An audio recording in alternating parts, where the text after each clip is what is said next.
Hello friends, I am C A Karan Toshniwal and this is our 10th session और input tax credit का हमारा part second है ये। तो इसमें इनपुट टैक्स क्रेडिट में हमने पहले क्या देखा वो भी पता थे। तो पहले हमने देखा था सेक्शन 16(1) to 16(4), सब सेक्शन 4 तक देखा था हमने 16 का। 16 इनपुट टैक्स क्रेडिट में 16(1) क्या बोलता है? सेक्शन 16(1) बोलता है ITC तभी मिलेंगे, इनपुट टैक्स क्रेडिट आपको तभी मिलेगा आपके इनवर्ट सप्लाईज पे का जब आप यूज़ करेंगे इनपुट्स कैपिटल गुड्स और इनपुट सर्विसेज, यानी गुड्स और सर्विसेज आप यूज़ कर रहे हैं in course furtherance of business. ठीक है, in course furtherance of business. Second क्या बोला है कि अगर आप इनवॉइस नहीं रखते हो, ठीक है, कंडीशंस बोला है सेकंड में। सेकंड क्या बोला है? कंडीशंस। तो अगर आप इनवॉइस नहीं रखते हो या तो आपको रिसीव नहीं होते हैं तो वो कंडीशन वायलेट होती है तो ITC नहीं मिलेगी। कंडीशंस क्या थी? 4 थी 16(2) की, ABCD। ए में बोला था इनवॉइस रहना चाहिए पोजीशन में, डेबिट नोट रहना चाहिए। बी में क्या बोला था कि आपको सप्लाई जो है गुड्स का हो या सर्विस का हो रिसीव हो जाना चाहिए।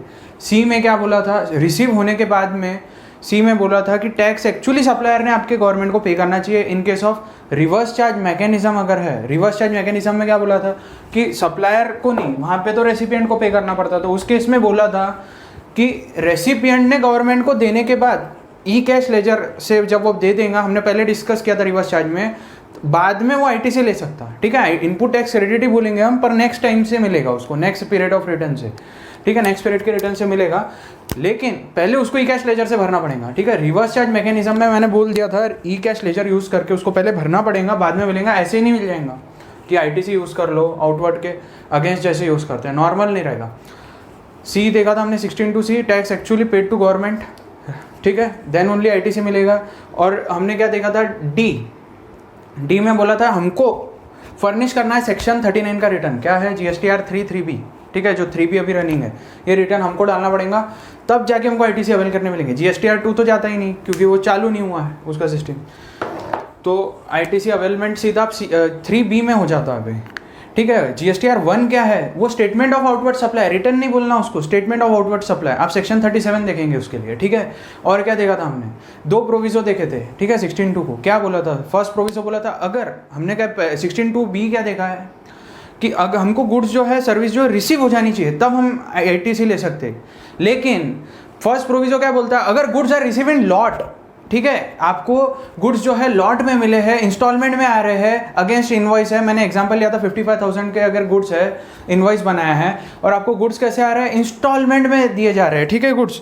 तो उस केस में क्या बोला है कि अगर गुड्स इंस्टॉलमेंट में आ रहे हैं देन आपको लास्ट इंस्टॉलमेंट जब मिलेगा गुड्स का तभी वो ITC मिलेगा पूरा। पहले टुकड़े टुकड़ों में कुछ भी नहीं मिलेगा। फर्स्ट इंस्टॉलमेंट आया कुछ भी नहीं मिलेगा, सेकंड कुछ भी नहीं, थर्ड फाइनल इंस्टॉलमेंट में पूरे गुड्स आए तो मैंने बोला था उसमें मिल जाएगा फुल ITC। अच्छा, थर्ड इंस्टॉलमेंट जब आएगा तब क्या आएगा? Full ITC। ये क्या था? First proviso to 16(2). और सेकंड प्रोविजो टू 16(2) क्या बोलता है? अगर 180 डेज में आपने फुल इनवॉइस वैल्यू मतलब value of supply and tax, ठीक है, GST, अगर अपन ने पे नहीं किया, ठीक है, recipient fails to pay full value of supply and GST to supplier, ठीक है, ये कितने देर दिन में नहीं दिया? Within 180 days from the date of issue of invoice. Within 180 days, अगर इनवॉइस से इशू होने से 180 डेज में नहीं दिया तो फिर क्या होगा? जो आपने पहले क्रेडिट परचेस करा होगा, एक क्रेडिट में जो अवेल किया होगा सर्विस, उसका जो ITC लिया है वो रिवर्स करना पड़ेगा, ऐड होगा तो आउटपुट टैक्स लायबिलिटी। ठीक है, ITC की बात कर रहा हूँ, इनपुट टैक्स क्रेडिट। क्यों? क्योंकि आपने या तो वैल्यू देने में फेलियर हुआ 180 डेज में, या तो GST, दोनों में से कुछ भी हुआ। ठीक है, आपने वैल्यू दे दिया, GST नहीं दिया तो भी रिवर्सल, GST दे दिया, उसका पैसा नहीं दिया आपने वैल्यू ऑफ सप्लाई, उसका जो वैल्यू बनता है सर्विस का वो नहीं दिया, GST पे कर दिया, तो भी रिवर्स करना है आपको ITC। ठीक है, सप्लायर बेनिफिट होता है इस प्रोविजन से, सप्लायर का पैसा नहीं डूबेगा। अब क्योंकि रेसिपिएंट को क्रेडिट लेना है, ठीक है, 180 डेज में, नहीं तो उसको करना क्या है? उसको तो value of supply input tax credit, उसने कुछ भी फेलियर किया, वैल्यू या इनपुट वैल्यू या ITC, दोनों ITC मतलब जो GST पेड है उसके अगेंस्ट में अगर 180 डेज में नहीं दिया तो उसको ये ITC उसको ऐड बैक करना पड़ेगा, फिर इंटरेस्ट भी देना पड़ेगा 18% से। हमने देखा था रूल कौन सा था? 37। 18% कहाँ से देगा? डेट ऑफ अवेलमेंट से। ठीक है, अवेलमेंट ऑफ ITC कहाँ किया? ठीक है, आपने 3B में लिया होगा, वहाँ से GSTR 2 जनरली, वो अभी एप्लीकेशन उसका शुरू नहीं हुआ है, लेकिन 2 से आप देखते थे कि नेक्स्ट आप ऐड कौन कब तक कर रहे हैं, ठीक है। उतना सिंपल इंटरेस्ट कंप्यूट करते थे, डेट ऑफ अवेलमेंट से आपको इंटरेस्ट देना पड़ता था आईटीसी पे, इनवॉइस वैल्यू पे नहीं, आईटीसी पे, ठीक है। रूल 37 ने बोला था। इसके 2 एक्सेप्शन क्या थे वो भी याद होंगे। वो 2 एक्सेप्शन क्या है, 180 डेज में कब देने की ज़रूरत नहीं, ये कंडीशन कब लगेगा नहीं, अगर रिवर्स चार्ज में रेसिपिएंट ही भर रहा है जीएसटी तो लगेगा नहीं। Second, schedule 1 supply without consideration, ठीक है, ये 2 कंडीशन थी। रूल 36 डिस्कस किया था मैंने, उसके अंदर में अमेंडमेंट था कि 20% ऑफ एलिजिबल आईटीसी, ठीक है, जो अपलोडेड इनवॉइस है जीएसटीआर 1 में अपने सप्लायर्स ने जिन्होंने भी अपलोड कर दिए है, वो उसमें का एलिजिबल आईटीसी जो है उसका 20% तक, मैक्सिमम 20% तक हम अनअपलोडेड इनवॉइस का आईटीसी ले सकते हैं। अगर हमारा 20% से एक्सीड हो रहा होगा हमारा आईटीसी, उतना आईटीसी कब मिलेगा, जब हमारा सप्लायर जीएसटीआर 1 अपलोड कर देगा, जब वो सप्लाई दिखा देगा उसके रिटर्न में। उससे पहले हम कितना लेंगे, 20%, ठीक है, ऑफ एलिजिबल आईटीसी। मैक्सिमम बोला मैंने, मिनिमम मतलब लोअर ऑफ टोटल आईटीसी कितना मिलेगा अनअपलोडेड इनवॉइस का, अपने सप्लायर ने जो अपलोड नहीं किए इनवॉइसेस, उसका अपन कितना ले सकते हैं, टोटल कितना ले सकते हैं, lower of 20% of eligible ITC of in respect of which GSTR 1 is uploaded by supplier, ठीक है। और एलिजिबल आईटीसी लेना, उसमें 17.5 का ब्लॉक क्रेडिट नहीं आएगा, अभी डिस्कस करेंगे हम। उसके अंदर और क्या नहीं आएगा, उसके अंदर नॉन बिजनेस पर्पस का नहीं आएगा, एग्जाम सप्लाईज के लिए जो है वो इन एलिजिबल आईटीसी माने जाते हैं, ठीक है। एलिजिबल आईटीसी मतलब purely use in course furtherance of business और टैक्सेबल सप्लाईज की बात कर रहा हूँ मैं, ठीक है। और ब्लॉक क्रेडिट नहीं आएंगे, तो एलिजिबल निकालो उसका 20%, वो कैपिंग दी है, वो वर्सेस आपका कितना अनअपलोडेड इनवॉइस का आईटीसी बन रहा है, अनअपलोडेड इनवॉइस कितने हैं आपके सप्लायर ने जो अपलोड नहीं किए वो, और ये 20% ऑफ एलिजिबल आईटीसी जो इस पीरियड में आपके रिटर्न में दिख रहे हैं, जिसके अपलोड हो गए इनवॉइस एलिजिबल आईटीसी के, इनमें से जो भी लोअर है वो आपको अनअपलोडेड इनवॉइस के रिस्पेक्ट में उतना आईटीसी इस बार लेने मिलेगा। बचा हुआ आईटीसी जैसे ही अपना जीएसटीआर 1 डाल देगा सप्लायर जिसने अपलोड नहीं किए, वो अनअपलोडेड इनवॉइस का प्रोराटा आईटीसी जो बच गया है, जो नहीं लेने मिला है, वो बाद में मिल जाएगा, ठीक है। वो डालेगा जीएसटीआर 1 में, अभी ले लेंगे, नेक्स्ट टाइम ले लेंगे, पर नेक्स्ट टाइम भी ध्यान रखना 20% जिसका पहले ले लिया था उसको 80%, मतलब जो बचा हुआ 80% जो आपका अटका था उतना ही लेना। अगर पहले पूरा लेने मिल गया तो बाद में डबल रिपीट नहीं करने मिलेगा, ठीक है। वो था रूल 36 का। रूल 36 में एक और बोला था कि अगर आपको आईटीसी लेना है तो invoice, debit note, revise invoice, bill of entry, ठीक है, इंपोर्ट के केस में आईजीएसटी अगर है। उसके बाद में मैंने आपको बोला था इनपुट सर्विस डिस्ट्रीब्यूटर का इनवॉइस, ठीक है। रिवर्स चार्ज के केस में अगर अनरजिस्टर्ड सप्लायर अगर अनरजिस्टर्ड सप्लायर ने आपको दिए है, अपने पॉइंट ऑफ व्यू से सोचो, रिवर्स चार्ज में वो अनरजिस्टर्ड है तो अब वो इनवॉइस लिखेगा नहीं, वो बनाएगा नहीं, अपने को इनवॉइस बनाना पड़ता, ठीक है, अंडर रिवर्स चार्ज। तो मैंने वहाँ रूल 36 जब डिस्कस किया था तब बताया था कौन से इनवॉइसेस रहते हैं जिसके अगेंस्ट आपको आईटीसी मिलेगा। अच्छा, आईटीसी किसको मिलेगा, मेन कंडीशन रजिस्टर्ड पर्सन है तो मिलेगा, और रजिस्टर्ड पर्सन का इनवॉइस है जिसने जीएसटी भरा है गवर्नमेंट को, उससे मिलेगा, ठीक है। इससे तो क्लियर हो जाता 16 की कंडीशन जब देख रहे अपन सेक्शन 16। उसके बाद में हमने क्या देखे, रूल 36 में बोला है कि अगर आपको आईटीसी लेना है तो कुछ आपके इनवॉइस में डिटेल्स रहनी चाहिए। जैसे अगर आपका नेम ये जीएसटीन रहना चाहिए मेन तो आपका सप्लायर रेसिपिएंट का, ठीक है। जीएसटीन अगर सप्लायर रेसिपिएंट का नहीं है आईटीसी नहीं मिलेंगे। सप्लायर रेसिपिएंट का जीएसटीन, आपकी क्वांटिटी, आपका रेट, ठीक है, टोटल वैल्यू ऑफ सप्लाई दिखना चाहिए। उसके बाद में आपको जीएसटी अमाउंट कितना लगा है वो दिखना चाहिए, प्लेस ऑफ सप्लाई रहना चाहिए, ये सब चीज़ें रहनी चाहिए, ठीक है। अगर ये चीज़ें अगर मिसिंग है डिस्क्रिप्शन और ये सब जो मैं बोल रहा हूँ इनवॉइस में, तो भी आईटीसी अटक जाएंगे रूल 36 के। अगर डिटेल्स अगर नहीं है आईटीसी लेने नहीं मिलता, क्योंकि rule 36 red with section 16 red with rule 36 अगर आप प्रोविजंस रीड करेंगे तो आपको पता चलेगा कि ये डिटेल्स बहुत मैंडेटरी है और इसके बिना आईटीसी आपको लेने ही नहीं मिलेंगे, ठीक है। अब आ जाते हैं अपन ब्लॉक क्रेडिट पे, ठीक है। पहले सेशन का पहले पार्ट का डिस्कशन पूरा हो गया, अभी नहीं 16.3 एक बाकी है। 16.3 क्या बोला है, एक तो कैपिटल गुड्स जो बुक्स में कैपिटलाइज कर रहे हैं आप उस पर डेप्रिसिएशन लो। काय का बात कर रहा है, डेप्रिसिएशन तो वैसे भी अलाउड है। मैं बोल रहा कैपिटल गुड्स के जीएसटी पोर्शन जितना जीएसटी लगा है, अगर आपने बुक्स में जीएसटी के साथ असेट कैपिटलाइज की उस पर डेप्रिसिएशन ले रहे हैं, यानी आप जीएसटी पोर्शन पे भी ले रहे हैं, तो या तो जीएसटी पे डेप्रिसिएशन ले लो जीएसटी कंपोनेंट पर, या तो जीएसटी का आईटीसी लो। दो में से एक लेने का, दो बार नहीं खाने का। गवर्नमेंट ने बोला कोई भी एक खाओ। और पहली बात तो बोला था मैंने, डिपेंड करता, अगर ज़रूरी नहीं है कि मैं हरदम आईटीसी लूँ प्रेजेंट वैल्यू ऑफ मनी, आज ही मिल जाता पूरा, डेप्रिसिएशन टुकड़े टुकड़ों में मिलेगा। ज़रूरी नहीं है, कभी कभी क्या होगा आईटीसी मिलता ही नहीं। कंपोजिशन का एग्जांपल लिया था मैंने, अगर कंपोजिशन वाला है और उसने कैपिटल गुड्स लिए, उसको तो आईटीसी भूल जाओ बोल दिया है गवर्नमेंट ने। अपन ने देखा था कंपोजिशन का सेशन, जाके देख लो सेक्शन 10 का जो अपलोडेड है। तो वो उसमें तो बोला था कि उसको आईटीसी मिलेंगे नहीं, तो फिर उसका क्या, वो तो बोलेगा मैं डेप्रिसिएशन तो ले लेता, ठीक है धीरे धीरे मिलेगा पर कुछ तो मिल रहा है, आईटीसी तो मेरा वैसे ही मिलेगा नहीं, ठीक है। Hope so understood. और 16.4 है, ठीक है 16.4 लास्ट सेशन का एक और पार्ट बोला था कि इंपॉर्टेंट पार्ट था वो, कि उसमें बोला था कि आपको एक तो याद रखना है due date of September month return, ठीक है। सितंबर मंथ जो है following end of financial year से जो सितंबर मंथ आएगा, सपोज यहाँ आप ये केस ले लेते हैं अपन 1920 A1 है, फाइनेंशियल ईयर 1920 ले लो, ठीक है 2019-20, इसका क्या आएगा 30 सितंबर 20 का ड्यू डेट, ठीक है due date of September return section 39 वाला, ठीक है सेक्शन 39 का रिटर्न जो रहेगा। और मतलब क्या आएगा 20 अक्टूबर 2020, ठीक है। यहाँ अपना केस देख लो 20 अक्टूबर 2020। और डेट ऑफ एनुअल रिटर्न, ठीक है डेट ऑफ एनुअल रिटर्न जब फाइल करा, date of filing annual return, furnishing annual return, ठीक है एनुअल रिटर्न। ये 16.4 बोलता है कि आप आईटीसी कब तक ले सकते हो, ठीक है। कोई अगर इनवॉइस रह गया है, कोई डेबिट नोट रह गया है जिसके अगेंस्ट आपको आईटीसी लेना है, तो आपको लेना अगर होगा तो आपको ये याद रखना है कि मैं आईटीसी कब तक ले सकता किसी फाइनेंशियल ईयर का।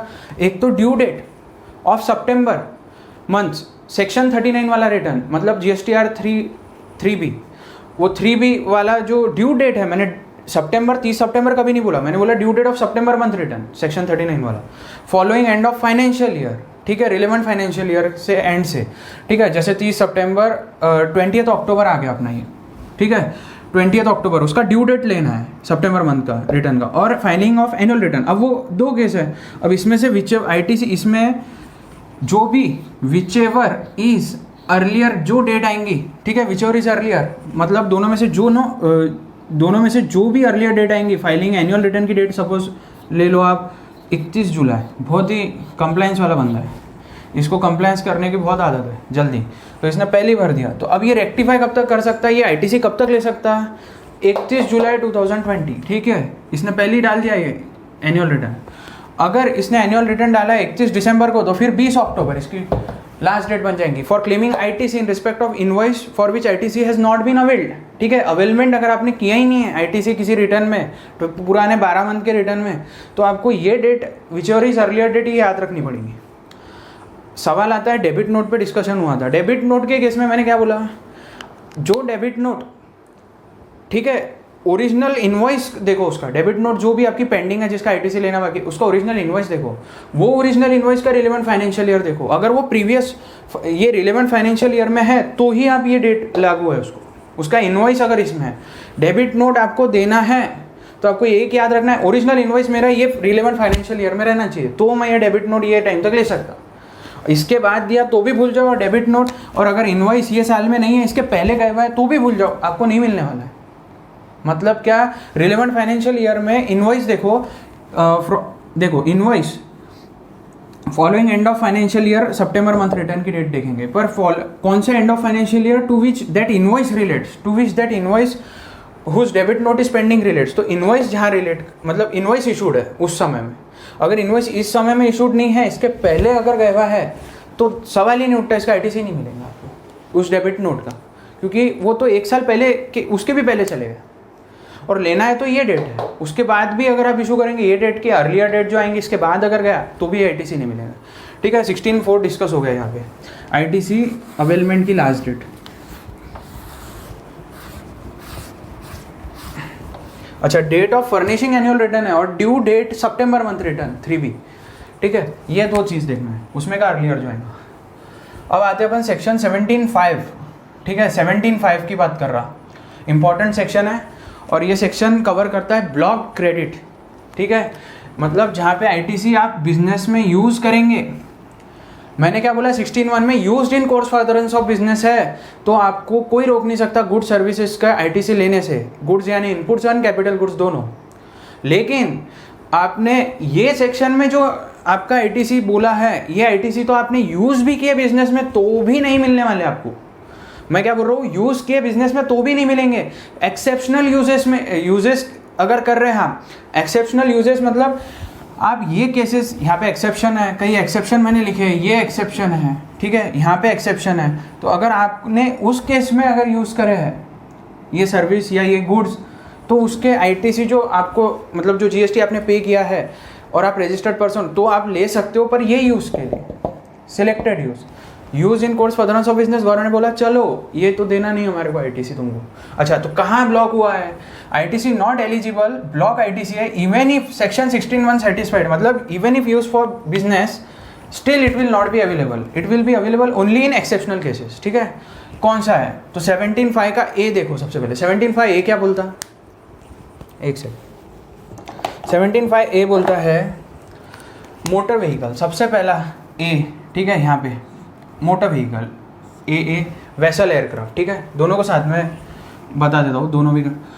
मोटर व्हीकल कौन सा बोला है? फॉर कैरिंग पैसेंजर्स, ठीक है, जो पैसेंजर कैरी करने के लिए बना है मोटर व्हीकल, और जिसकी अप्रूव्ड सीटिंग कैपेसिटी ASC लिखा मैंने यहाँ, आप approved seating capacity up to 13% है, इंक्लूडिंग ड्राइवर, ठीक है, यहाँ पे ड्राइवर इंक्लूड कर देना, इंक्लूडिंग, ये 13 लोगों से ज़्यादा बैठेंगे नहीं इसमें, ठीक है। अप्रूव सीटिंग कैपेसिटी कितनी है? जो लिखा है भी है सीटिंग कैपेसिटी, उसकी जो अप्रूव सीटिंग कैपेसिटी उस व्हीकल की, और वो ट्रांसपोर्ट ऑफ पैसेंजर वाली व्हीकल की बात कर रहा हूँ मैं। व्हीकल्स अगर मोटर व्हीकल कोई ले रहा है, यूज़ कर रहा है बिजनेस के लिए, उसकी अप्रूव सीटिंग कैपेसिटी है 13% तक, ठीक है, 13 से ज़्यादा है बस है, 13 से ज़्यादा है उसकी अप्रूव सीटिंग, वो नहीं आएगा। मैं बोल रहा हूँ approve seating capacity up to 13%, किसके लिए है? मोटर व्हीकल फॉर पैसेंजर्स, ठीक है, कैरिंग पैसेंजर्स। तो आपको आईटीसी ब्लॉक किया है, मतलब आईटीसी मिलेंगे नहीं। अगर आपने बिजनेस में यूज़ भी किया तो भी आपके आईटीसी गए, तो अब इसमें निकलेगा कैसे? आईटीसी कैसे मिलेगा फिर आपको? अब ये देखो, आईटीसी लेना है तो एक्सेप्शनल केसेस में यूज़ होना चाहिए, बोला था अभी। तो वो एक्सेप्शनल केसेस क्या है?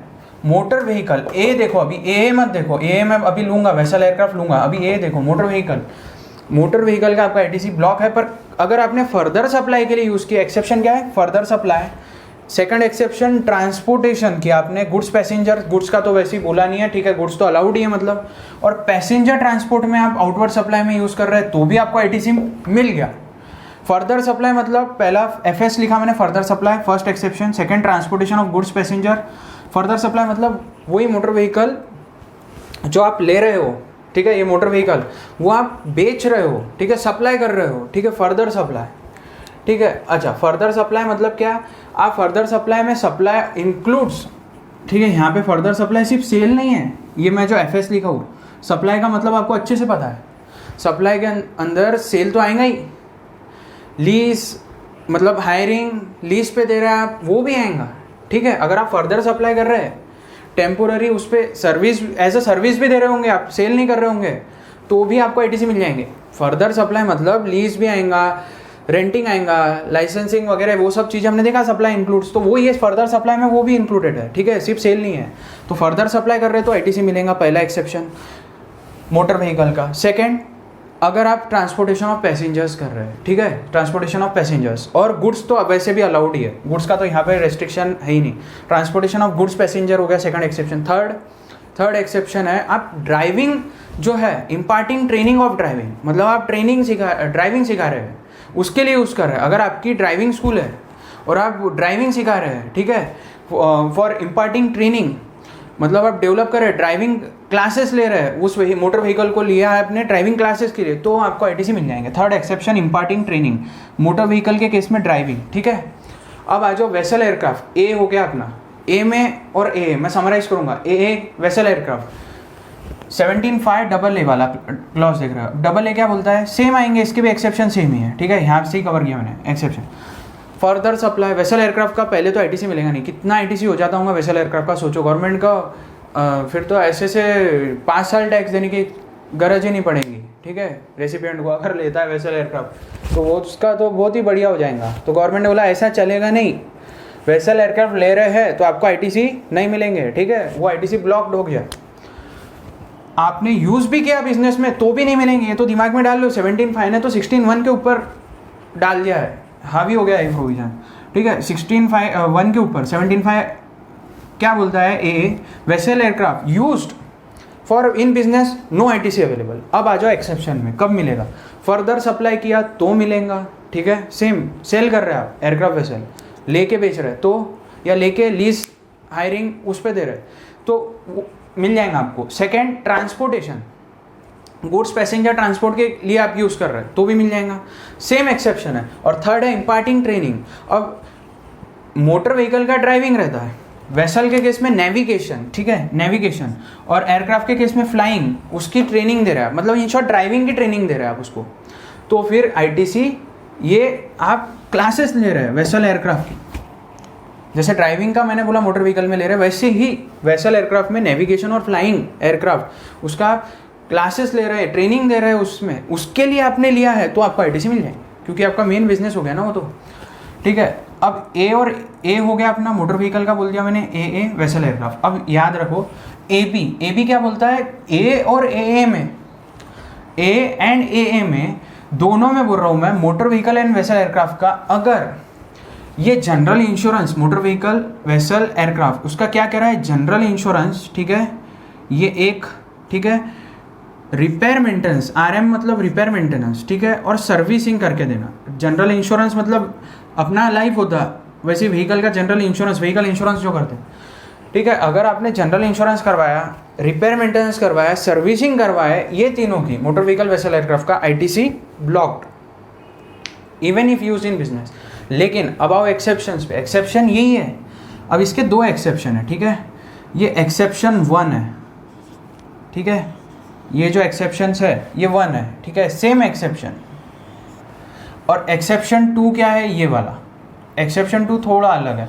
एक्सेप्शन 1 तो बोलता है कि ए एंड ए में जो स्पेसिफाइड एक्सेप्शंस है, जहाँ पे हमने बोला मोटर व्हीकल के भी ITC आपको अलाउ कर देंगे और वेसल एयरक्राफ्ट के भी अलाउ कर देंगे, वहाँ पे जनरल इंश्योरेंस भी करा है जहाँ पे अलाउड है, और रिपेयर मेंटेनेंस सर्विसिंग अलाउड है, मतलब उसके भी ITC अलाउड करती है, ठीक है। जहाँ पे एक्सेप्शन है ये तीन, इन 3 एक्सेप्शन केसेस में ITC motor vehicle vessel aircraft का अलाउड है। कौन सा, further supply, imparting driving training navigating, ठीक है, ड्राइविंग जो सिखा रहे हैं, ठीक है, ट्रेनिंग दे रहे हैं, नेविगेशन और फ्लाइंग सिखा रहे हैं एयरक्राफ्ट का, ठीक है, उसका। और थर्ड बोला है ट्रांसपोर्टेशन ऑफ गुड्स पैसेंजर्स, ठीक है, ये बिजनेस में यूज़ हो रहा है, या फर्दर सप्लाई कर रहे हैं, उस केस में जनरल इंश्योरेंस के ITC मिलेंगे, उस केस में रिपेयर मेंटेनेंस का ITC मिलेगा, उस केस में सर्विसिंग का ITC मिलेगा, मोटर व्हीकल वेसल एयरक्राफ्ट के केस का, ठीक है। एक्सेप्शनल केसेस जो यहाँ मैंने कवर किए, उसी केस के एक्सेप्शनल केसेस, यही एक्सेप्शन है जनरल इंश्योरेंस का, पहला वाला first exception, general insurance repair maintenance servicing का। सेकंड एक्सेप्शन आओ नीचे, ये मैंने स्पेसिफिकली एक्सेप्शन नंबर 2 लिखा, इस कब मिलेगा, सेकंड एक्सेप्शन क्या है, कब मिल जाएगा हमको ITC, रिपेयर मेंटेनेंस इंश्योरेंस और सर्विसिंग का।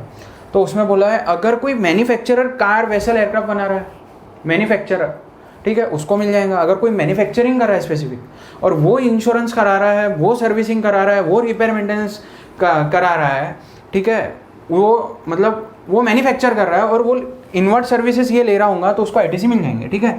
ये जो बोल रहे हैं हम सब, ये इनवर्ट सप्लाईज है, लेने पर ITC मिलेंगे नहीं, ऐसा बोला है 17(5). हम आउटवर्ड की बात नहीं कर रहे, पर हाँ ये अगर मैन्युफैक्चरिंग एक्टिविटी कर रहा है तो इसको ITC मिल जाएंगे, इसके इनवर्ट सप्लाईज के, ये तीनों के। सेकेंड, इसके इंश्योरेंस रिपेयर मेंटेनेंस सर्विसिंग का ITC सेकेंड एक्सेप्शन और बोला है, ये 2 स्पेशल एक्सेप्शन है एक्सेप्शन 2 में।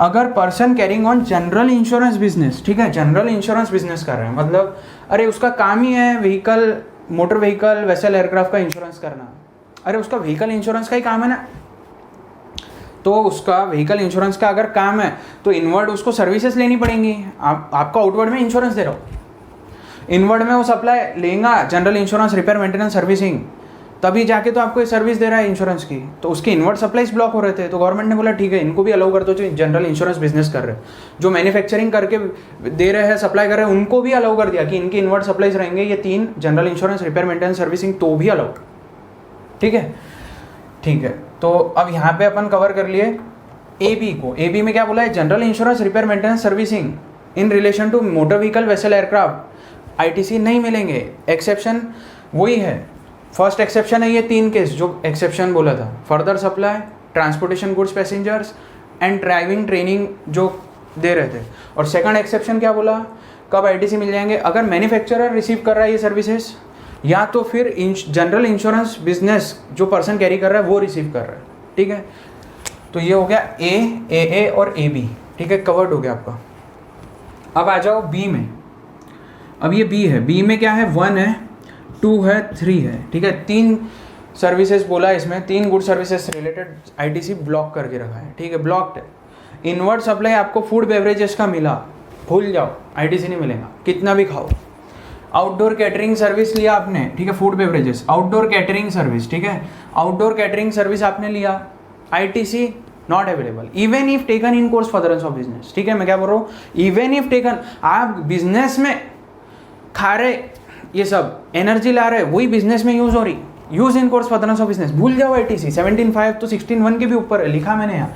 इवन इफ सेक्शन 16.1 सेटिस्फाइड, आपको 17.5 बी में 17.5 में आईटीसी मिलने वाले हैं नहीं, बोला था बिजनेस में यूज भी किया दो, खाओ ना कितना भी खाना है बिजनेस में, लेकिन आपको आईटीसी नहीं मिलेंगे फूड बेवरेज के, आउटडोर कैटरिंग के। सेकंड बिजनेस, एक तो सेकंड बोल रहा हूँ मैं यहाँ पे, 1 का ही सेकंड बोल रहा हूँ। ब्यूटी ट्रीटमेंट, मैंने जैसे लिखा वैसे ही चार्ट बना लेना। Beauty treatment, cosmetic plastic surgery, ठीक है, beauty treatment, cosmetic plastic surgery अगर आपने इन कोर्स फर्दरेंस ऑफ बिजनेस में करा है तो भी आईटीसी गए, ठीक है, नहीं मिलने वाली है ITC. Third health services, third क्या, ये देखो beauty treatment, cosmetic plastic surgery लिखा है, सीपी सर्जरी मतलब। Health services and life and health insurance, LNH मतलब life and health insurance, short में लिखा है। हेल्थ सर्विसेज का भी आईटीसी नहीं मिलेगा, हेल्थ ट्रीटमेंट आपने कराया होगा। लेकिन ध्यान से याद रखो, एग्जेम्पशन है अगर health services clinical establishment provide कर रही है, ठीक है, पैरामेडिक्स, ठीक है, मेडिकल इस्टेब्लिशमेंट, क्लिनिकल इस्टेब्लिशमेंट अगर वो दे रहे हैं, ठीक है, डॉक्टर्स जो दे रहे हैं, जो इस्टेब्लिशमेंट दे रहे हैं, इवन ट्रांसपोर्टेशन, एम्बुलेंस सर्विस का भी बोला था, तो एग्जेम्पशन है उसका। तो health services, life and health insurance, ठीक है, लाइफ एंड हेल्थ इंश्योरेंस की इनवर्ट सर्विस है, आईटीसी गया, भूल जाओ। हेल्थ सर्विसेज आईटीसी गया, अगर टैक्सेबल है तो ब्लॉक्ड है, टैक्सेबल एग्जाम्प्ट है तो सप्लाई फिर काय का ब्लॉक करेंगे, आईटीसी लगा ही नहीं है ना जीएसटी आपको इनवर्ट में। मैं एग्जाम्प्ट है बोल रहा, मतलब इनवर्ट में लगा ही नहीं जीएसटी वहाँ पे, अगर लगा है आपको तब ब्लॉक है, मैंने बोला, और वो भी बिजनेस में यूज़ किया हेल्थ सर्विस, ठीक है। हेल्थ सर्विस का मिलेगा नहीं, खाने का मिलेगा नहीं, आउटडोर कैटरिंग का मिलेगा नहीं, ब्यूटी ट्रीटमेंट हेल्थ, ठीक है, health service, cosmetic plastic surgery, life and health insurance उसका मिलेगा नहीं, ठीक है। अब ये 3 तो हो गए। अब फोर्थ देख लो, fourth lease, hiring, renting of motor vehicle vessel aircraft. अरे ये क्या है, आप बोलेंगे ये तो अभी पढ़ा, लीज, लीजिंग, हायरिंग, रेंटिंग। अगर लीज पे लिया, हायरिंग पे लिया, रेंटिंग पे लिया, अरे ये क्यों लाया मैं बता था, ये नाराज हो रहे थे ना लीज, हायरिंग, रेंटिंग वाले जो दे रहे हैं, मतलब जो लीज पे ले रहा है मोटर व्हीकल वेसल एयरक्राफ्ट, उनको दे देने का आईटीसी, उनको मिल रहे थे, और जो बाय कर रहे थे मोटर व्हीकल वेसल एयरक्राफ्ट उनको नहीं मिल रहे थे। एक्सेप्शनल केसेस में मिल रहे थे सिर्फ आईटीसी, ठीक है। ये जो 3 लिखा था मैंने, ये ए और ए की बात कर रहा हूँ, मोटर व्हीकल वेसल एयरक्राफ्ट जब खरीद रहे थे तो मिल रहा नहीं, और जब लीज, हायरिंग, रेंटिंग पे ले रहे तो मिल रहा है, तो ऐसे तो धंधा खत्म हो जाएगा इनका। तो इसलिए बोला leasing, hiring, renting of motor vehicle vessel and aircraft same line पे रखने के लिए एक्विजिशन के, same as acquisition, lease, renting, hiring पे भी लिया आपने मोटर व्हीकल वेसल एयरक्राफ्ट को, तो भी यहाँ पे 17.5 बी में आ जाता हो, B1 में फर्स्ट में आएगा, बी के फर्स्ट में, ठीक है। मोटर व्हीकल वेसल एयरक्राफ्ट का आपको आईटीसी ब्लॉक, यहाँ पे भी ब्लॉक, लीज पे लिया तो भी ब्लॉक, हायरिंग आपने रेंटेड लिया तो भी ब्लॉक्ड। अब एक्सेप्शन क्या है इसका, इसका एक एक्सेप्शन यही है, एक्सेप्शन सेम है, मैं स्टार बना रहा हूँ, वो स्टार क्या है, ये है, जहाँ पे ए और ए बी में, ए एंड ए में एक्सेप्शन है, further supply, transportation of goods, passenger, imparting training, driving जो है, फ्लाइंग, नेविगेशन, वो ही एक्सेप्शन 1, 2, 3 जो है, एक्सेप्शन क्या है, वो ही 1, 2, 3 जो मैंने लिखा, ठीक है। ये एक्सेप्शन कौन से बोल रहा हूँ मैं, ये बोल रहा हूँ भाई, ठीक है, मैं इसकी बात कर रहा हूँ।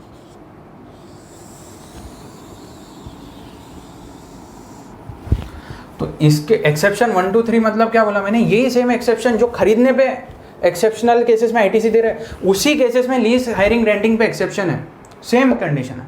अच्छा ठीक है, अभी B1 को मैंने अलग से क्यों लिखा वो भी बता था, एक सेकेंड। B1 को लिखा मैंने अलग से, उसका एक रीज़न ये था, एक सेकेंड, ये B ठीक है और ये 1, B का फर्स्ट है, इसका टोटल 1, ठीक है, ये 1, ये 2, ये 3, ये 4 का एक्सेप्शन, टोटल का एक्सेप्शन बोल रहा हूँ। आईटीसी वैसे तो मिलेंगे नहीं इसके, मैंने बोला, लेकिन एक्सेप्शन है कि अगर ये फूड बेवरेजेस आउटवर्ड में भी फूड बेवरेजेस दे रहा है, आउटवर्ड में भी आउटडोर कैटरिंग सर्विसेज दे रहा है, ब्यूटी ट्रीटमेंट आउटवर्ड सर्विस है, हेल्थ सर्विसेज आउटवर्ड में दे रहा है, ठीक है, या as a part of composite mix supply, ठीक है, इसके एक्सेप्शन यही है।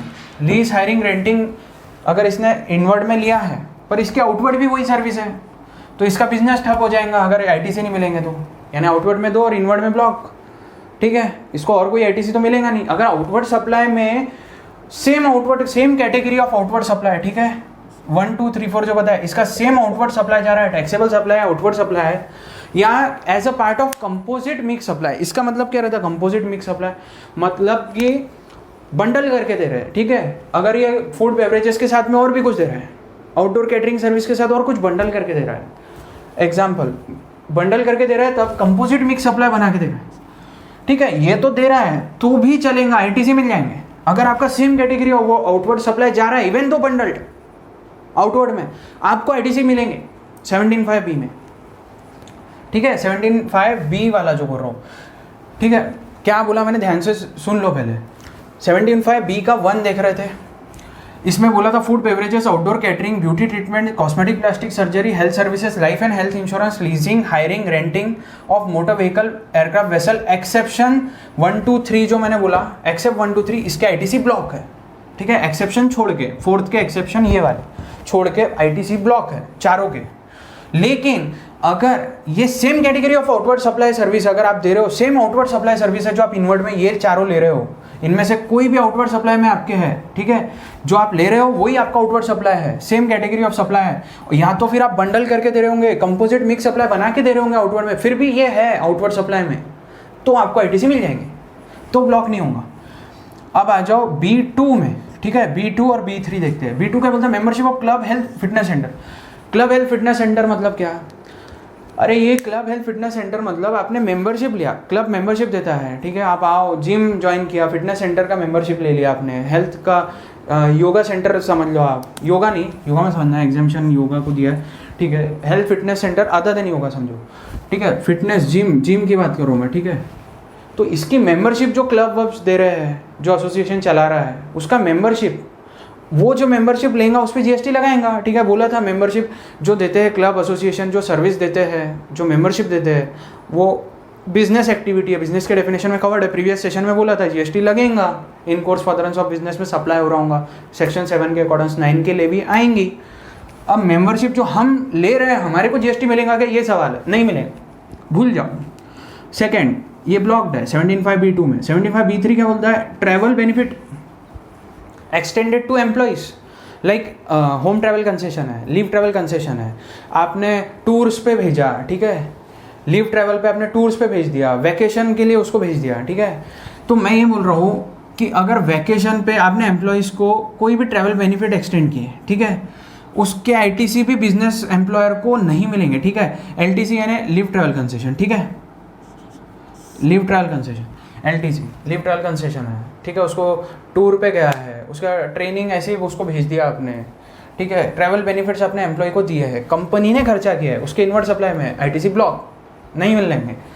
अब 1, ठीक है, 2 एंड 3 इसके आईटीसी मिलते नहीं। 1 में क्या बोला है, 1 का स्पेसिफिक आउटवर्ड सप्लाई है या कंपोजिट मिक्स सप्लाई जा रहा हूँ तो मिल जाएंगे।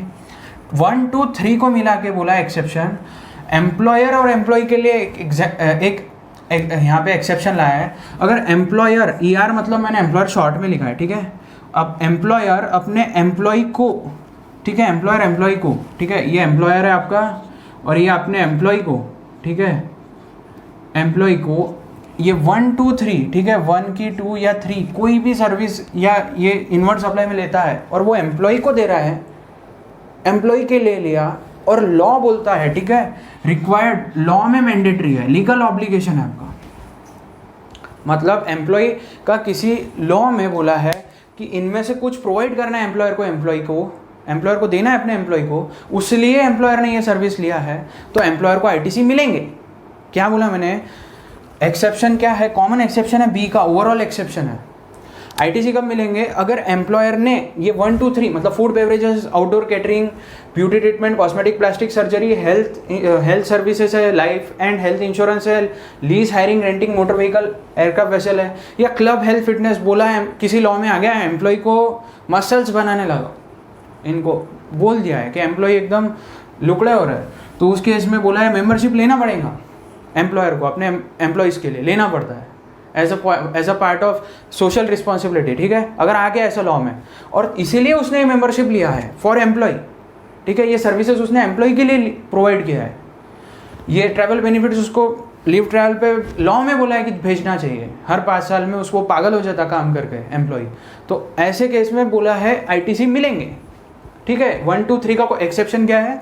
Employer providing this services to employee and it is compulsory mandatory under law, ठीक है, लॉ में लीगल ऑब्लिगेशन है एम्प्लॉयर की, ठीक है, लीगल ऑब्लिगेशन है ऑफ एम्प्लॉयर, मैंने ER मतलब एम्प्लॉयर लिखा, डबल E मतलब एम्प्लॉय, ठीक है। यहाँ पे कवर हो गया आपका 17(5)A, 75AA, 17(5)AB, 17(5)B, ठीक है, विथ एक्सेप्शंस, ठीक है। अब अपन आगे का पार्ट देखेंगे 17(5)C से।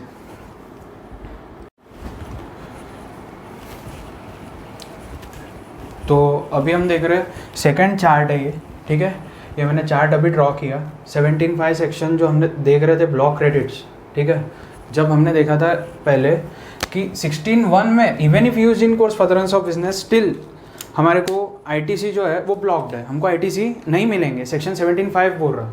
17(5) का हमने देखा था A motor vehicle, AA vessel aircraft, AB हमने देखा था, AB में क्या देखा था हमने? इंश्योरेंस, रिपेयर मेंटेनेंस, सर्विसिंग, उसका आईटीसी ब्लॉक्ड, ठीक है। एक्सेप्शनल केसेस में आईटीसी मिलेंगे जैसे कि फर्दर सप्लाई, सेकंड क्या था आपको याद होगा, फर्दर सप्लाई के बाद बोला था transport of goods passengers, third बोला मैंने इम्पार्टिंग ट्रेनिंग, ड्राइविंग या तो फिर फ्लाइंग एयरक्राफ्ट या नेविगेटिंग, ठीक है, ट्रेनिंग कर रहे हैं आप for navigation of in case of vessel या फ्लाइंग एयरक्राफ्ट, ठीक है, जो ड्राइविंग ट्रेनिंग है वो थर्ड एक्सेप्शन था, आईटीसी तभी मिलेंगे। फिर हमने देखा ए बी देख लिया, ठीक है, ए बी, देन हमने देखा B 17(5)B में क्या देखा? आउटडोर कैटरिंग, फूड बेवरेजेस, उसके आईटीसी ब्लॉक, ठीक है।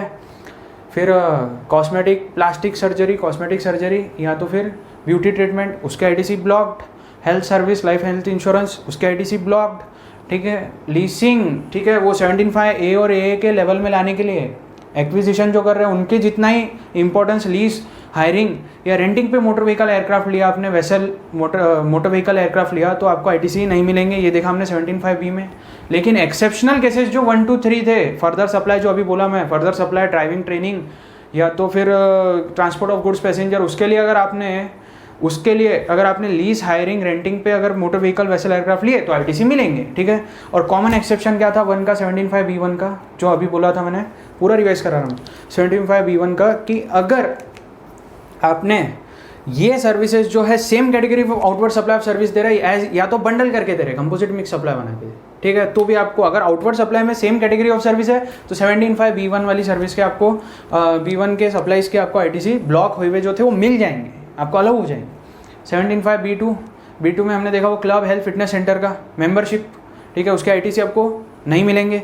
और क्या देखा सी में तो वही था, एम्प्लॉय को सर्विसेज दे रहा है, ट्रैवल कंसेशन, ठीक है, हमने वो देखा था लीव ट्रैवल कंसेशन, ठीक है, जो एक्सटेंड कर रहा है ये कंसेशनल सर्विस, ठीक है, तो वो ये जो सर्विस है उसके मिलेंगे नहीं। और कॉमन एक्सेप्शन क्या था, ये B और C में, वो 1 2 और 3 में तो मिलेंगे नहीं 17(5)B और 2, जो 17(5)B के 1 का एक्सेप्शन तो बोला मैंने same category of outward service, ठीक है, टैक्सेबल आउटवर्ड सप्लाई है या कंपोजिट मिक्स सप्लाई में same category of outward supply है।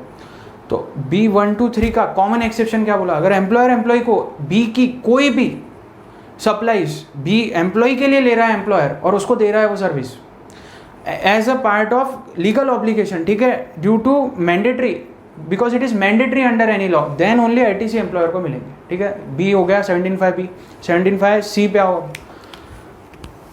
पूरा रिवाइज करा दिया मैंने पहले का। अब ये चार्ट ऐसा बना लो तो आपका ब्लॉक क्रेडिट खत्म। वर्क्स कॉन्ट्रैक्ट सर्विस, ठीक है, इसको मैं शॉर्ट में यहाँ पे WC लिख दूँ, works contract service, inward supplies of good services, ठीक है, COD साथ में पढ़ा दे रहा हूँ। वर्क्स कॉन्ट्रैक्ट सर्विस और inward supplies of good service, मतलब वर्क्स कॉन्ट्रैक्ट सर्विस लिया मैंने, मेरे आईटीसी ब्लॉक, मैंने बिजनेस में लिया फिर भी आईटीसी ब्लॉक, बोला था 16(1) में even if use in business still 17(5) में ITC ब्लॉक्ड, पूछने का ही नहीं, एक्सेप्शनल केसेस में मिलेंगे। ठीक है, वर्क्स कॉन्ट्रैक्ट सर्विस लिया मैंने काय के लिए, पहले याद रखो ये मेन चीज़ है, for construction of immovable property. मैंने वर्क्स कॉन्ट्रैक्ट सर्विस अगर प्लांट मशीनरी के लिए लिया, या वर्क्स कॉन्ट्रैक्ट सर्विस मैंने कुछ और काम के लिए लिया, ठीक है, नॉट फॉर इमूवेबल प्रॉपर्टी, मैंने कंस्ट्रक्शन ऑफ मूवेबल प्रॉपर्टी के लिए लिया, तो मेरे को ITC मिल जाएंगे। मैंने यूज़ किया रहना चाहिए उसमें, वो कंडीशन 16(1) सेटिस्फाई होना चाहिए, use in course furtherance of business. 16(1) satisfy किया, मिल जाएंगे। लेकिन 17(5) में बोला इमूवेबल प्रॉपर्टी, IP की बात कर रहे हैं आप, ठीक है, इमूवेबल प्रॉपर्टी की बात कर रहे हैं, उसका कंस्ट्रक्शन है और उसका वर्क्स कॉन्ट्रैक्ट सर्विस है, आपने इनवर्ड में लिया है for construction of immovable property ITC block. C में डी क्या बोलता है, inward supply of good services, ठीक है, आपने खुद ने बनाई ओन अकाउंट, ठीक है, ओन अकाउंट आपने खुद ने कंस्ट्रक्शन किया इमूवेबल प्रॉपर्टी। आप बोले वर्क्स कॉन्ट्रैक्ट सर्विस का ITC ब्लॉक, तो मैं खुद ही लेता। आपने क्या किया, सीमेंट लिए, रेती लिए, खुद ने लेबर हायर किया, आपने खुद ने गुड्स एंड सर्विस लेके आपने इमूवेबल प्रॉपर्टी पे कंस्ट्रक्शन के लिए ये सर्विस लिए और गुड्स लिए। अब उसके ITC मिलेंगे क्या? वो भी नहीं मिलेंगे आपको। आप तो बिजनेस की बिल्डिंग बना रहे हैं, आप बोलेंगे ठीक है मैं बिजनेस की बिल्डिंग बना रहा, क्या मेरे को ITC मिलेंगे गुड्स? तो भी नहीं। अगर वर्क्स कॉन्ट्रैक्ट सर्विस नहीं मिल सकता तो इनवर्ट सप्लाई आपने खुद ने भी बिल्डिंग बनाया तो भी नहीं मिलेगा गुड सर्विस, ठीक है। आपने ओन अकाउंट में आपने मतलब खुद ने बनाया है, आपने खुद ने अलग से करा है गुड सर्विस, आपने इनवर्ट सप्लाईज अलग से बुलाया, तो वो GST जो लग के आएगा वो ITC ब्लॉक, ठीक है। पहले तो ये समझ जाओ, आपने इमूवेबल प्रॉपर्टी कंस्ट्रक्शन के लिए, इमूवेबल प्रॉपर्टी के कंस्ट्रक्शन के लिए अगर आपने वर्क्स कॉन्ट्रैक्ट सर्विस ली इनवर्ड में, या तो फिर ओन अकाउंट में आपने खुद ने गुड सर्विस अलग से लेके खुद ने कंस्ट्रक्शन किए, दोनों केस में इमूवेबल प्रॉपर्टी के कंस्ट्रक्शन के लिए इनवर्ट सप्लाईज की सर्विस ब्लॉक्ड है, ITC ब्लॉक्ड है, ठीक है। इनपुट टैक्स क्रेडिट आपको नहीं मिलेगा, आपको वो गुड सर्विसेज जो डी में ले रहे हैं उसका भी नहीं मिल रहा, आप खुद बना रहे बिल्डिंग, या तो इमूवेबल प्रॉपर्टी, और इसका भी नहीं मिल रहा जो आप वर्क्स कॉन्ट्रैक्ट सर्विस ले रहे हैं, ठीक है। दोनों का ब्लॉक है। चलो देखते एक्सेप्शन है क्या कुछ। अच्छा मैं एक और चीज़ बता देता, हमने इमूवेबल प्रॉपर्टी रिलेटेड हमने एक सर्विस देखा था बिल्डिंग का related, para 5 clause B schedule 2, उसमें क्या बोला था याद होगा तो, उसमें बोला था अगर बिल्डिंग कंस्ट्रक्शन करके दे रहा है और जहाँ पे इंटेंडेड फॉर सेल, ठीक है, कोई कंस्ट्रक्शन सर्विस दे रहा है इंटेंडेड फॉर सेल, ठीक है, आप वैसी कोई सर्विस, तो ये जो सर्विस बोला है यहाँ पे पैरा 5B वाली भी आएंगी सर्विस। अरे जगह कम पड़ रही, ठीक है, मैं यहाँ पे शॉर्ट में लिख दे रहा हूँ, शेड्यूल 2 ये service including schedule 2 para 5 clause B, ठीक है, ठीक है, पैरा 5 क्लॉज B शेड्यूल 2। अरे सर्विस बोला है ना गुड्स एंड सर्विस, तो ये सर्विस में एक और चीज़ आ जाएगा। ये शेड्यूल 2 में बोला था कि अगर कोई बना के दे रहा है आपको बिल्डिंग और इंटेंडेड फॉर सेल है और अगर आप बुक कर रहे हो तो वो सर्विस है। अगर आप entire consideration after earlier of first occupation और completion certificate which is earlier, उसके पहले कुछ दे रहे हो कंसिडरेशन, तो आप बुक कर रहे हो, आप फ्लैट बुक कर रहे हो, इन शॉर्ट बनवा के ले रहे हो, बाद में दे रहे हो entire consideration after earlier of first occupation और कंप्लीशन सर्टिफिकेट, उसके अर्लियर जो आएगा उसके बाद में अगर आप पूरा पैसा दे रहे होंगे एंटायर कंसिडरेशन तो वो सेल है, फिर वो शेड्यूल 3 में चला गया, सप्लाई ही नहीं, ठीक है। मैंने क्या बोला, एंटायर कंसिडरेशन बाद में दे दिया अर्लियर इवेंट के, फर्स्ट ऑक्यूपेशन और कंप्लीशन सर्टिफिकेट जो भी अर्लियर आएगा, सपोज आ रहा है 3 जून और आपने 5 जून को दिया, 3 जून के बाद दिया आपने एंटायर कंसिडरेशन पूरा, तो आपने वो बुक नहीं किया, आपने जो सर्विस लिया वो सेल हो गया आप, क्योंकि बनने के बाद लिया, या फर्स्ट ऑक्यूपेशन या कंप्लीशन सर्टिफिकेट जो है उस अर्लियर इवेंट के बाद में दिया, आपने वो सेल माना जाता। पहले लिया तो सर्विस है, और सर्विस है तो फिर ये याद रखना 17(5)D इवन इफ बिजनेस में यूज किया, even if in course, even if in business, even if in course furtherance of business, ठीक है, मैं शॉर्ट में लिख रहा यहाँ पे business, still section 17(5) ITC eligible नहीं है, आपको नहीं मिलेंगे। मतलब क्या, invert supplies of good service 17(5)B में किसने बना के भी दिया आपको, तो इसके ITC ब्लॉक्ड है, ठीक है। और यहाँ पे एक्सेप्शन, ठीक है, 17(5)B वाली कंस्ट्रक्शन सर्विस बोल रहा हूँ, किसी से सर्विस बोल के कंस्ट्रक्शन सर्विस ली, आपने गुड सर्विस मंगा के बिल्डिंग कंस्ट्रक्ट की, दोनों केस आ जाएंगे, ठीक है। COD अपना कवर हो गया, कंस्ट्रक्शन ऑफ इमूवेबल प्रॉपर्टी याद रखो। अब यहाँ पे ITC ब्लॉक्ड है वर्क्स कॉन्ट्रैक्ट सर्विस के भी और कंस्ट्रक्शन ऑन नॉन अकाउंट के भी, और सर्विस ली होंगी for construction of building only service तो भी, लेकिन एक्सेप्शन है इसको, इसका भी मिलेगा। फर्दर सप्लाई अगर आपका कर रहे हैं आप सेम सर्विस, आपका वर्क्स कॉन्ट्रैक्ट सर्विस लिया तो सब कॉन्ट्रैक्टिंग किया था आपने, ये वर्क्स कॉन्ट्रैक्ट इनवर्ड में है आपकी, इसका आईटीसी ब्लॉक हो रहा था ना, इनवर्ड वाली की बात चल रही है ना 17.5 में, तो आपका आउटवर्ड में भी सेम कैटेगरी ऑफ सर्विस है वर्क्स कॉन्ट्रैक्ट सर्विस, तो आईटीसी मिलेंगे, ठीक है। फर्दर सप्लाई सेम कैटेगरी, ठीक है। आउटवर्ड सप्लाई आपका कंस्ट्रक्शन सर्विस है, आप कंस्ट्रक्शन करके दे रहे हैं इसलिए आपने कंस्ट्रक्शन इमूवेबल प्रॉपर्टी का सर्विस लिया, अगर same category of outward service है तो आपको आईटीसी मिलेंगे, ठीक है। फर्दर सप्लाई जैसा एक्सेप्शन जो पहले चलते आ रहा वही है, सेम एक्सेप्शन, ये सेकंड वाला पहले बोला मैंने। और फर्स्ट एक्सेप्शन है प्लांट मशीनरी, ठीक है। प्लांट मशीनरी के लिए इधर आओ, मैंने ये प्लांट मशीनरी का कंस्ट्रक्शन, इमूवेबल प्रॉपर्टी का कंस्ट्रक्शन या वर्क्स कॉन्ट्रैक्ट सर्विस लिया आपने इमूवेबल प्रॉपर्टी के कंस्ट्रक्शन के लिए, आपको नहीं मिलेंगे आईटीसी। कब मिलेंगे? अगर फर्दर सप्लाई है, same category of outward service है, ठीक है। आपका वर्क्स कॉन्ट्रैक्ट सर्विस ही आउटवर्ड में, इसलिए आपने वर्क्स कॉन्ट्रैक्ट सर्विस लिया तो मिल जाएंगे इसका। For construction of immovable property चल रही, जो भी बात चल रही है अभी। सेकेंड, अगर आपने कंस्ट्रक्शन सर्विस लिया और आपकी आउटवर्ड में कंस्ट्रक्शन सर्विस है, यानी आप या तो अपने कंस्ट्रक्शन ओन अकाउंट पे किया, बिल्डिंग बनाया है, और आप कंस्ट्रक्शन ही सर्विस आउटवर्ड में दे रहे तो भी आपको मिल जाएगा, ठीक है। अब याद रखो ये एक्सेप्शन तो है, और सेकंड एक्सेप्शन है कंस्ट्रक्शन और works contract service of plant machinery, ठीक है। आपका आईटीसी ब्लॉक कब है? जब आप इमूवेबल प्रॉपर्टी कंस्ट्रक्ट कर रहे हैं, लेकिन इमूवेबल प्रॉपर्टी में प्लांट मशीनरी जो कि इमूवेबल हो जा रही है क्योंकि वो अफिक्स हो रही है अर्थ को, वो वहाँ पे एक मूवेबल उसका कैरेक्टर खो रही है, ठीक है, वो जा रहा है उसका मूवेबल कैरेक्टर। अब इमूवेबल प्रॉपर्टी वो नहीं रही, स्टिल प्लांट मशीनरी का कंस्ट्रक्शन अगर आप कर रहे हैं तो आपको, क्योंकि देखो गवर्नमेंट का इंटेंशन साफ है, इमूवेबल प्रॉपर्टी पे ठीक है बहुत सारा हैवी बल्क में आईटीसी गवर्नमेंट नहीं देना चाहती, लेकिन जिसका बिजनेस ही प्लांट मशीनरी के मेन इक्विपमेंट्स के भी नहीं देंगे आईटीसी, क्योंकि वो इमूवेबल हो जा रही, तो लोग तो अनशन करेंगे, ठीक है। इसीलिए गवर्नमेंट ने पहले ही बोल दिया, ठीक है भाई प्लांट मशीनरी का आईटीसी हम दे रहे हैं। प्लांट मशीनरी कौन सी? एनी इक्विपमेंट, यहाँ पे आ जाओ प्लांट मशीनरी के लिए। वर्क्स कॉन्ट्रैक्ट सर्विस आपने प्लांट मशीनरी के लिए ली, या तो फिर कंस्ट्रक्शन सर्विस लिए आप, या तो कंस्ट्रक्शन ओन अकाउंट पे करे, आपको इमूवेबल प्रॉपर्टी बन जा रही है आपकी प्लांट मशीनरी, तो भी आईटीसी मिल जाएंगे, एक्सेप्शन में है। अब प्लांट मशीनरी क्या है? इक्विपमेंट, मशीनरी, एपरेटस, ठीक है। कोई भी इक्विपमेंट, कोई भी मशीनरी, एपरेटस जिसको आप, ठीक है, अफिक्स टू अर्थ। यहाँ पे एक और चीज़ रहना चाहिए, अर्थ पे फिक्स रहना चाहिए, ठीक है, क्योंकि वो इमूवेबल बन रही ना, इमूवेबल प्रॉपर्टी की बात चल रही ना हमारी, construction of immovable property. Immovable property अगर बन रही है तभी तो फंस रहा है ये केस में, और वो प्लांट मशीनरी को बाहर निकालना है अपने को, उसका आईटीसी लेने मिलने होना अपने को, वर्क्स कॉन्ट्रैक्ट रहो या कंस्ट्रक्शन रहो, ठीक है। गुड सर्विस के भी मिल जाएंगे अगर ओन अकाउंट पे बना है तो। अब ये प्लांट मशीनरी कैसा हो रहा है?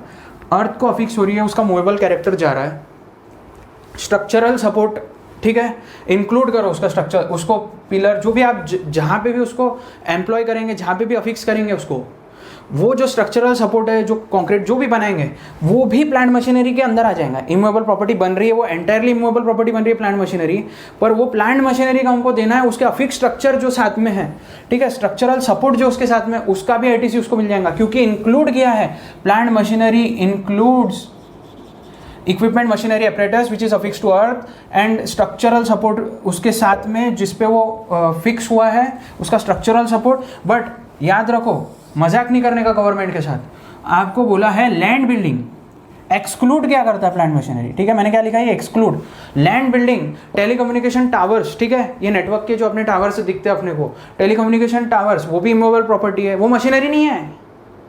अरे बाबा इतना आईटीसी गवर्नमेंट का ब्लॉक हो जाएगा, टैक्स ही नहीं आएगा, हैवी आईटीसी चल जाएगा उसमें। तो गवर्नमेंट ने बोला देखो लैंड बिल्डिंग तो अपने को भी समझता प्लांट मशीनरी नहीं है, उसको तो लेना ही था, इसलिए तो आईटीसी ब्लॉक किया।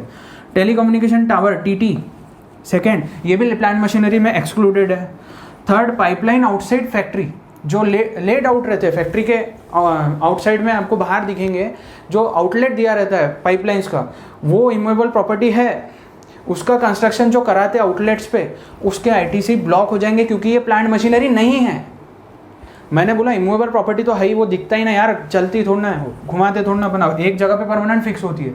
मशीनरी भी फिक्स हो रही है, प्लांट मशीनरी भी फिक्स हो रहा है, लेकिन इस पे आईटीसी देना चाहती गवर्नमेंट ने, इसीलिए बोला कि प्लांट मशीनरी का एक्सेप्शन में डाल दिया, उस पर आईटीसी देना चाहती गवर्नमेंट। लेकिन तुम लैंड बिल्डिंग मत डालो उसमें, गवर्नमेंट ने बोला प्लांट मशीनरी में क्या नहीं आता, land building, telecommunication towers and third pipeline laid outside factory. अब ये तीन चीज़ों पर अगर आपको दिख रहा है न्यूमेरिकल में, भूल जाना, प्लांट मशीनरी है नहीं, वो कंफ्यूज करने के लिए डाला, ठीक है, आईटीसी नहीं मिलेंगे, एक्सक्लूडेड है प्लांट मशीनरी से। वापस आ जाओ, प्लांट मशीनरी एक्सप्लेन कर दिया आपको, ठीक है। ये प्लांट मशीनरी क्यों बताया मैंने डेफिनेशन, क्योंकि ये प्लांट मशीनरी आपके दिमाग में आएगा, ये तो मूवेबल ही रहती है, ये यहाँ पे क्या कर रही है, एक्सेप्शन में। अरे ये इसलिए आई क्योंकि कंस्ट्रक्शन ऑफ इमूवेबल प्रॉपर्टी में ये मूवेबल कैरेक्टर चला जाता है, इसका अफिक्स हो जाती है एक जगह पे, इसका नेचर इमूवेबल प्रॉपर्टी जैसा है, इसीलिए इसको लाना पड़ा।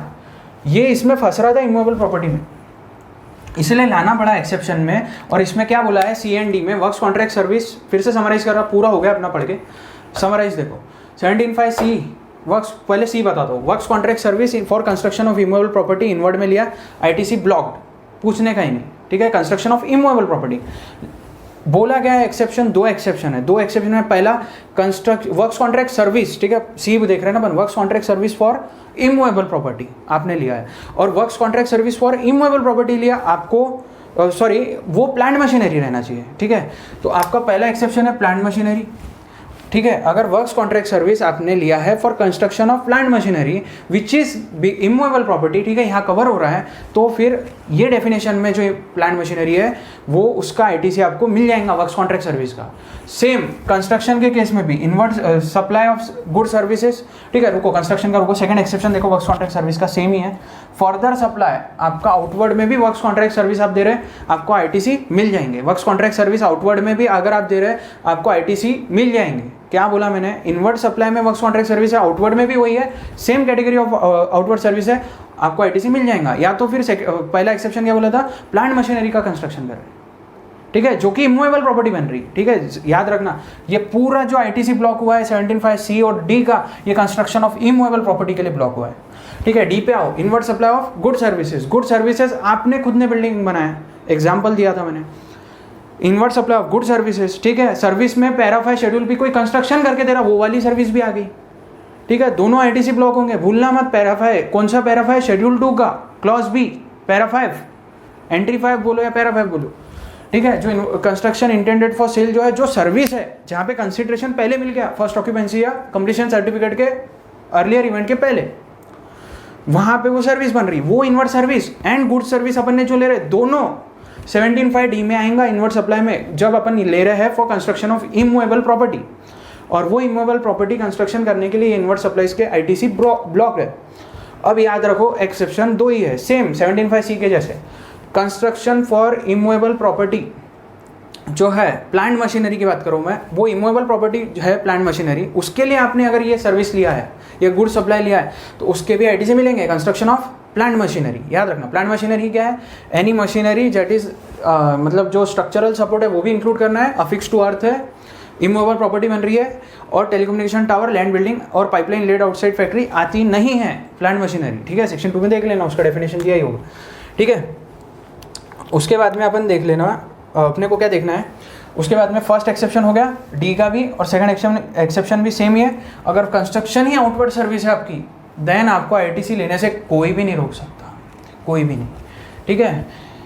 अब अपना हो गया 17(5)(c) and D, summarise, revision, हर चीज़ कवर की। इसमें दो कैटेगरी आती, सब बताया आपको कि इनवर्ड सप्लाई आप खुद बना रहे हो बिल्डिंग, एग्जाम्पल दिया था मैंने, या बिल्डिंग के केस में शेड्यूल 2 पैरा 5 क्लॉज B, वो वाली सर्विस भी इसमें खींचे जाएंगी, और उसके भी ITC ब्लॉक रहेंगे, कभी दिख गया तो ब्लॉक कर देना। इवन इफ ये बिल्डिंग या ये immovable property in course furtherance of business में आपने उस बिल्डिंग बिजनेस की है या इमूवेबल प्रॉपर्टी बिजनेस की है, स्टिल ITC ब्लॉक हो रहे हैं, ठीक है। 17(5)(16)(1) के ऊपर चलता है कभी भी। और कब इसके दो एक्सेप्शन, प्लांट मशीनरी कंस्ट्रक्शन या वर्क्स कॉन्ट्रैक्ट सर्विस, और second exception further supply same service, ठीक है, सेम कंस्ट्रक्शन और या वर्क्स कॉन्ट्रैक्ट सर्विस है आउटवर्ड। अब आ जाओ 17(5)(c)(d) हो गया, A देखा था, B देखा था, C देख लिया, D देख लिया। अब आ जाओ E देखो 17(5). E में क्या बोला है, E बोलता है देखो मैंने क्या बोला था, सेक्शन 10(4), 10(5) में हमने डिस्कशन जब किए थे, कंपोजिशन स्कीम वाला सेशन खोल के देख लो एक बार। और उसके साथ में 17(5) मैंने वहाँ पे भी पढ़ाया था कि अगर मैंने लिंक करके पढ़ाया है जो भी पढ़ा है, तो वहाँ पे मैंने बोला था 17 जो सेक्शन 10 बोलता वो क्या बोलता, कंपोजिशन में जो रजिस्टर्ड पर्सन है उसको ITC नहीं मिलेंगे और ना वो कलेक्ट करेगा टैक्स। सेक्शन 10(4), ठीक है, 10(4), 10(5) जब डिस्कस किया था तब बताया था मैंने, यहाँ पे लिखा था मैं, मेरे को याद है, मैंने बताया था कि कलेक्ट भी नहीं करेगा वो टैक्स कंपोजिशन वाला, और वो क्या है उसको ITC भी नहीं मिलेंगे, ठीक है। वो कंसेशनल रेट भरता है, ठीक है। अपने देखा था 1% टोटल GST बोल रहा हूँ, 0.5% CGST, 0.5% SGST, या तो फिर 5%, ठीक है। टोटल, या तो नोटिफिकेशन 2/2019 में सर्विसेज के लिए 50 लाख वाला जो क्राइटेरिया था एग्रीगेट टर्नओवर का 6% था उसमें, ठीक है। कंपोजिशन स्कीम से अगर आपने इनवर्ट सप्लाईज में, अब मैं उसकी बात नहीं कर रहा, सेक्शन 10 में बोला उसको आईटीसी नहीं मिलेंगे, सेक्शन 17(5)(e) में बोला अपने को उससे ले रहे होंगे तो आईटीसी नहीं मिलेंगे। दोनों में फ़र्क समझ गया, ठीक है। 10 बोलता है कि तू कंपोजिशन में आ रहा है, तेरे को नहीं, और गवर्नमेंट ने बोला पहली तो 1% दे रहा है वो, 1%, 5%, 6%, ठीक है, टोटल जीएसटी भी देखो तो उसको वही ऑप्शंस है। तो फिर अपन आईटीसी लेना चालू कर देंगे, क्या मिला गवर्नमेंट को? तो गवर्नमेंट को कुछ नहीं मिलेगा उस केस में, इसलिए बोला है उससे ले रहे हो तो आईटीसी भूल जाओ। अपने लिए कहाँ बोला 17(5) में, उसके लिए कहाँ बोला सेक्शन 10 में, ठीक है।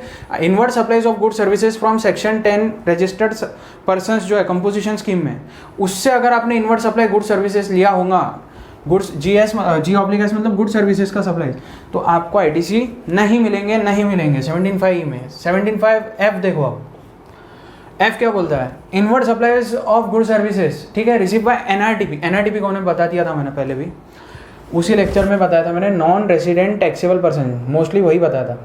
नॉन रेसिडेंट टैक्सेबल पर्सन जो है उसका मतलब क्या है वो भी बताता हूँ अभी वापस।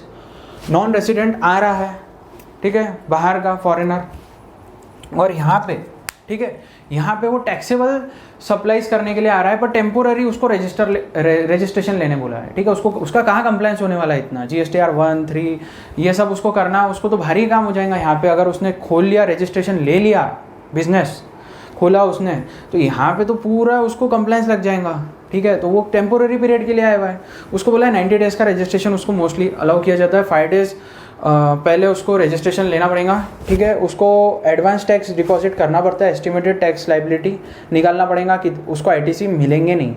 एस्टिमेटेड टैक्स लाइबिलिटी मोस्टली काय पे निकालेंगे, वो आउटवर्ड सप्लाई का ही चेक करना कभी भी उसका निकालना है, तो उसका इनवर्ट सप्लाई की उसको आईटीसी नहीं मिलेंगे ना, नेट टैक्स लाइबिलिटी के काय को एस्टिमेटेड से एडवांस टैक्स भरेगा, उसको एडवांस टैक्स भरना है, एडवांस जीएसटी देना है before making any kind of supply, same as CTP, casual taxable person जिसको दूसरे स्टेट में रजिस्ट्रेशन लेना नहीं है, ठीक है। वैसे ही एनआरटीपी को यहाँ पे रजिस्ट्रेशन लेना नहीं है, उसको शॉर्ट में बिजनेस करके निकलना है, टेम्पोररी पीरियड के लिए आया हुआ है, तो उसको बोला है तेको आईटीसी, यहाँ पे क्या बोला है, तेको आईटीसी नहीं मिलेंगे। 17(5)(f) क्या बोलता है, inward supply of good services receive by NRTP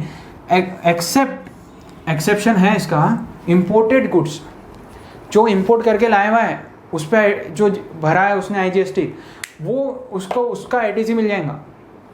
wait, इसके बाद उसको कोई आईटीसी के सपने भी नहीं दिखेंगे, ठीक है। एनआरटीपी को क्या बोल रहा हूँ मैं, एनआरटीपी को invert supply of good service, ठीक है। मैंने एनआरटीपी भी डिस्कस किया शॉर्ट में, अभी यहाँ पे आईटीसी का पॉइंट देख लो, उसको कोई आईटीसी नहीं मिलेंगे। मैं क्यों बोल रहा हूँ, एडवांस टैक्स जो उसको भरना पड़ता है रजिस्ट्रेशन के पहले, रजिस्ट्रेशन के वक्त जो एडवांस टैक्स देना है उसको 5 डेज़ बिफोर रजिस्ट्रेशन लेना है सप्लाईज के पहले, और एडवांस टैक्स डिपॉजिट करना पड़ता है जीएसटी का, ठीक है। 90 डेज़ का उसको टेम्पोररी रजिस्ट्रेशन जो अलॉट होगा, उस केस में उसको जब बोलेंगे कि कितना एडवांस टैक्स लाइबिलिटी असर्टन करके टैक्स दे, उसमें वो क्या देगा, आउटवर्ड सप्लाई चेक करेगा। इनवर्ट में कहाँ आईटीसी मिलता है उसको, मैंने लॉजिक बताया, क्यों नहीं देखना inward supply estimated tax liability में, एस्टिमेटेड जीएसटी लाइबिलिटी में, क्योंकि उसको इनवर्ट में आईटीसी नहीं है। जो आएगा आउटवर्ड एस्टिमेटेड टर्नओवर जो वो करने वाला है, उतना एडवांस में डिपॉजिट करके निकल। अगर उसने कम किया तो आपको पता है अच्छे से, डिपॉजिट कम किया तो इंटरेस्ट के साथ लेते फिर उससे, ठीक है। थोड़ा भी टैक्स कम डिपॉजिट हुआ तो अभी उसको एडवांस में जितना ज़्यादा जीएसटी डिपॉजिट करेंगे उतना सेफ रहेगा, आगे रिफंड मिल जाए। तो अभी हम ये देख रहे हैं, वो भी कंसेप्ट डिस्कस किया आपसे। और inward supply of good services by receive by NRTP, कोई आईटीसी एनआरटीपी को नहीं मिलेंगे इंडिया में जो गुड्स खरीदेगा। इंपोर्टेड गुड्स का आईटीसी उसको, गुड्स का बोला मैंने, इंपोर्टेड गुड्स का आईटीसी उसको एनआरटीपी को मिल जाएगा। अब आ जाओ 17(5)(e) देख लिया, F देख लिया, अब G में आओ। Personal use non business purpose के लिए, एनबीपी मतलब non business purpose, personal use या consumption for non business purpose के लिए अगर कंज्यूम कर रहा है, पर्सनल यूज कर रहा है, ठीक है, बिजनेस से हट के अगर आप गुड सर्विसेज को पर्सनल यूज के लिए ले रहे हो, ठीक है, गुड सर्विसेज वो पर्सनल यूज किया है, तो आईटीसी ब्लॉक्ड, कभी नहीं मिलेंगे, आईटीसी नहीं मिलेंगे। 17(5)(g) में, 17(5)(h) में आओ। अब ये सिर्फ गुड्स को, ठीक है, यहाँ पे क्या बोला है, अगर गुड्स लॉस्ट स्टोलन है, ठीक है, आपके गुड्स चुरा लिए, आपके गुड्स चोरी हो गए, उसके केस में गवर्नमेंट ने स्ट्रिक्ट रखा है, आप ऐसे कुछ भी चूना लगाओ, आपके आईटीसी ठीक है, रिटर्न ऑफ या disposed by way of gift, ठीक है, रिटर्न ऑफ किया है। सेम ये सिर्फ गुड्स के लिए है, ठीक है। लॉस्ट अगर है गुड्स आपके, स्टोलन है, डिस्ट्रॉयड है, रिटर्न ऑफ आपने बुक्स में राइट ऑफ कर दी, नील पे ला ली वो गुड्स को वैल्यू, तो इसका मतलब क्या होगा, आपके आईटीसी ब्लॉक हो जाएंगे, आपको आईटीसी रिवर्स करना पड़ेगा इसमें। क्यों आप सोच के देखो, गवर्नमेंट को आपने आउटवर्ड में सप्लाई करके जीएसटी दिया क्या? नहीं दिया, इसलिए आपके आईटीसी चले गए। अब आईटीसी आपका ब्लॉक हो गया, समझाऊंगा तो ठीक।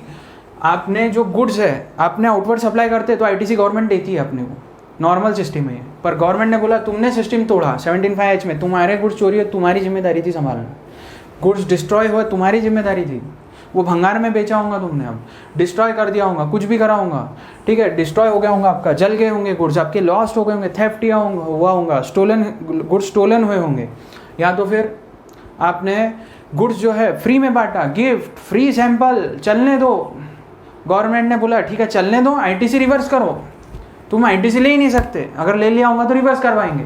क्यों? 17(5) में ब्लॉक्ड है, रीज़न देख लो। और लॉजिक क्या है, आउटवर्ड में दे नहीं रहे जीएसटी तो इनवर्ड में लेने का नहीं आईटीसी। वो गुड्स अगर आउटवर्ड सप्लाई देके जीएसटी दे रहे होंगे तो इनवर्ड का एडजस्ट कर लो, आईटीसी ले लो, ठीक है। रजिस्टर्ड पर्सन तो आईटीसी मत ले अगर ऐसा कार्यक्रम कर रहा होगा तो। क्या गुड्स अगर आपके लॉस्ट है, स्टोलन है, डिस्ट्रॉयड है, रिटर्न ऑफ आपने बुक्स में 0 कर दिए, आप सप्लाई नहीं कर रहे उसको, आप गवर्नमेंट को जीएसटी नहीं ला के दे रहे, आप उसको फ्री गिफ्ट दे रहे हैं, फ्री सैंपल बांट रहे हैं, डिस्पोज एज फ्री गिफ्ट, ठीक है, गिफ्ट बांट रहे हैं आप, सैंपल दे रहे हैं उसको, ठीक है।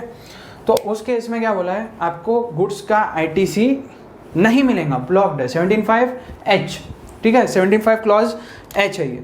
उसके बाद में हम देखेंगे 17(5)H हो गया अपना। अब 17(5)I पे आओ। अगर आपने टैक्स अंडर सेक्शन 74 में भरा, 129 में भरा या 130, 74 जो है वो है अगर आपको शो कॉज नोटिस आ रही है, ठीक है, 73 में भी आती है, 74 में भी आती है। 73 में कब आती है? अगर आपकी गलती हो